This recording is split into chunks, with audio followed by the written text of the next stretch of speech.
আল্লাহ যথেষ্ট, আল্লাহ আমার কতই না শ্রেষ্ঠ অভিভাবক এবং আল্লাহ আমার জন্য কতই না শ্রেষ্ঠ সাহায্যকারী।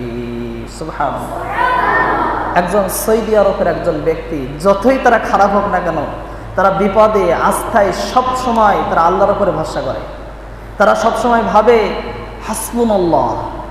এই যে অ্যাক্সিডেন্ট হয়েছে, অ্যাক্সিডেন্ট থেকে সে বেঁচে আছে, সে চিন্তা করতেছে অনেকে অ্যাক্সিডেন্ট হলে তো বেঁচেই থাকে না, অস্তিত্বতেই পাওয়া যায় না, একজনের হাতই থাকে না, পাই থাকে না, মুহূর্তের ভিতরে নিঃশ্বাসটা চলে যায়।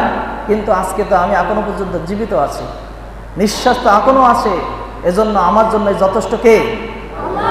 সাহায্য করেছেন কে? সে বলতেছেন যে অবশ্যই আল্লাহ আমার জন্য যথেষ্ট, আল্লাহ আমাকে সাহায্য করেছেন, আর আমাদের শ্রেষ্ঠ অভিভাবক হচ্ছেন আল্লাহ। কিন্তু আমাদের সমাজে, আমাদের দেশে